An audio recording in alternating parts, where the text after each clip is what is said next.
Hey, fourth graders. I'm going to start sharing straight away so you have something to look at. If you have chosen to follow along with me, we are going to be reading from your social studies reflections book. Why is it not sharing? Hang on. There we go. So if you've chosen to listen along with me, go ahead and take out your Reflections Social Studies book. And today we're going to move on to Lesson 2, Trails to California. So I'm on page 198. On Monday, we read Lesson 1. And so we met some of the trailblazers who were trying to find the best path to California. So here we're going to continue. If you look up at our timeline, we're in about 1829. And here we go. So put on that imagination hat. You are there. Your parents are busy reading the book a neighbor has given them. It describes California's fertile lands and mild climate and the wonderful opportunities that await people who are willing to make the journey west. They've read the book many times and they've now come to a decision. Your family will join a group of settlers heading to California in the spring. Sounds pretty exciting. It's going to be quite a journey. Early settlers. In the 1820s and 1830s, people began looking at California as a place where they could get plenty of land. Some people continued to move north from Mexico to settle in California. Others came as immigrants. An immigrant is someone who comes from one country to live in another.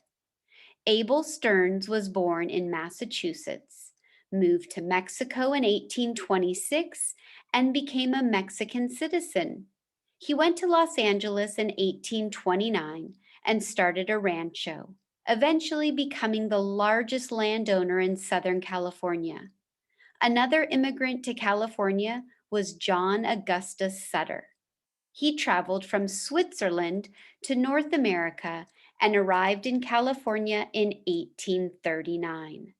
Sutter became a Mexican citizen and was given a large land grant in the Sacramento Valley. There, he built a settlement called New Helvetia. It included a wheat farm, a cattle ranch, and a fort.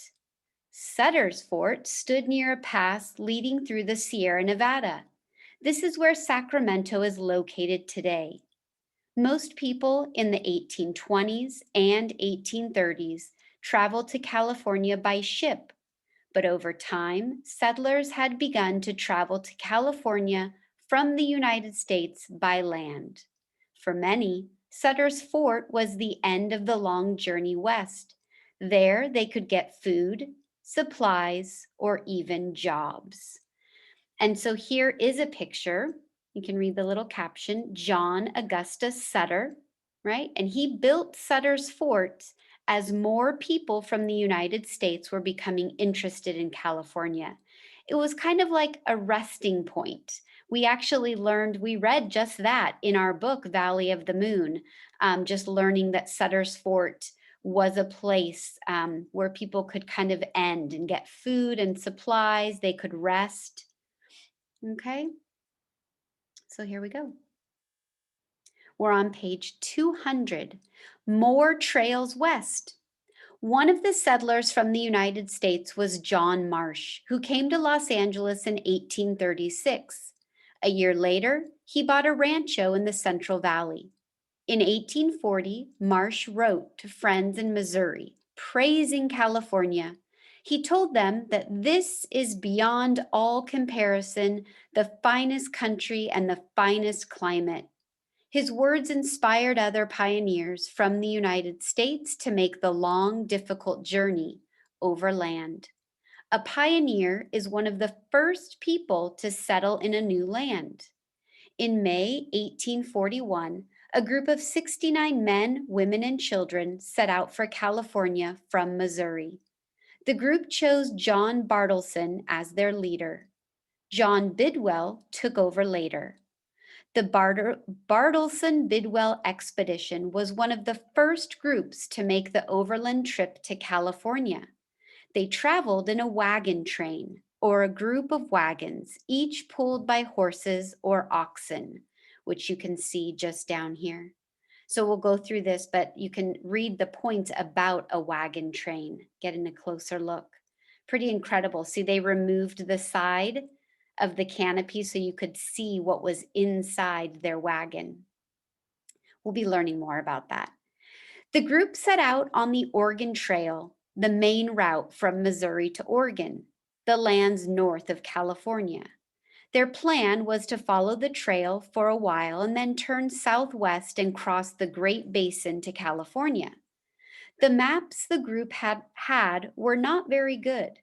When the time came to leave the trail, about half of the people decided to go to Oregon. The other half of the group turned southwest toward California. It was nearly winter when the party came to the Sierra Nevada. The settlers knew they had to cross the mountains before the snow fell.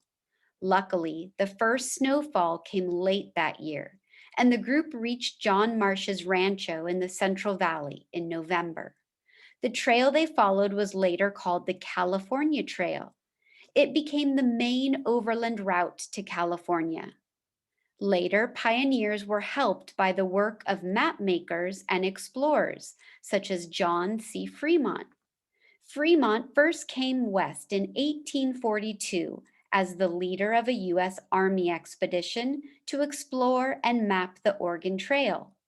During a second trip in 1844, he explored the San Joaquin Valley.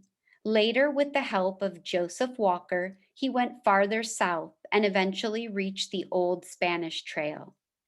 After these expeditions, Fremont wrote a book about California with the help of his wife, Jessie. The book became very popular. As news of his travels spread, Fremont became a national hero.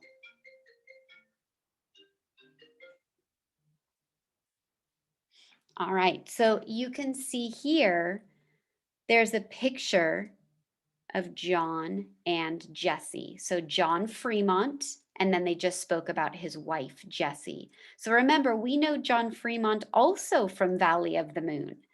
And so now we know that he was initially a leader of an army expedition. So remember, we were sort of questioning that a little bit.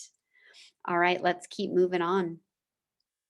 This is page 202, so you should be following along in your books. The Donner Party.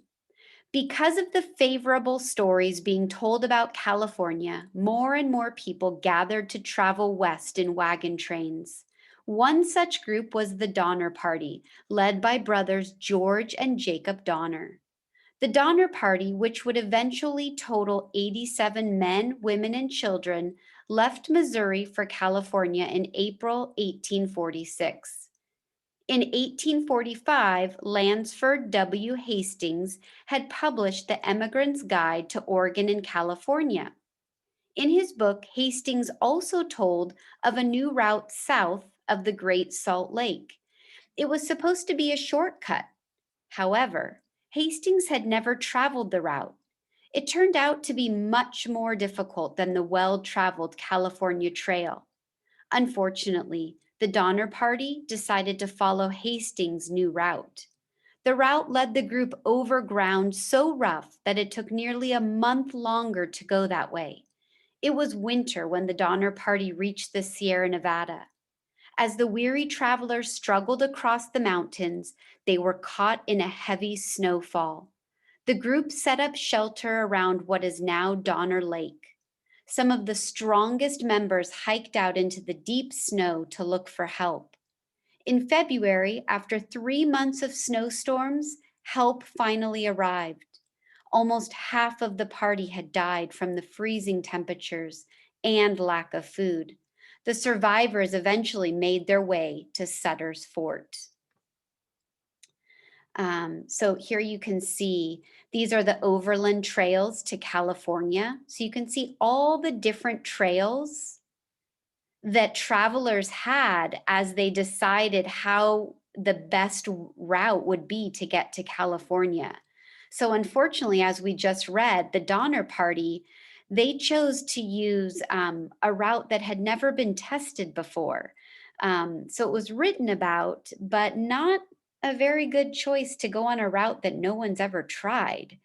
Um, so we'll be looking more carefully at the continued overland routes and then learning more about some of the people too.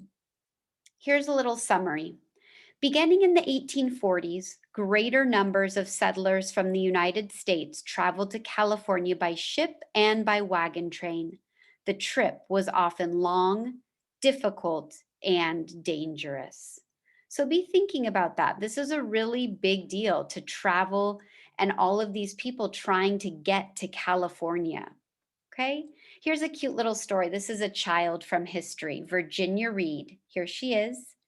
Virginia Reed was the daughter of James Reed, a leader of the Donner Party. Virginia was 12 years old when her family set out for California from Missouri. When they reached the Sierra Nevada, heavy snows trapped them there. Virginia recalled the snowstorms often lasted 10 days at a time. Virginia later wrote that the children were crying with hunger and the mothers were crying because they had so little to give their children. So think about that. Imagine she's about your age, just a couple years older. Imagine how you would feel if you were in her position and what it would be like to be traveling, trying to get to California in a wagon train. All right, you guys, that is it for this social studies. I will see you soon.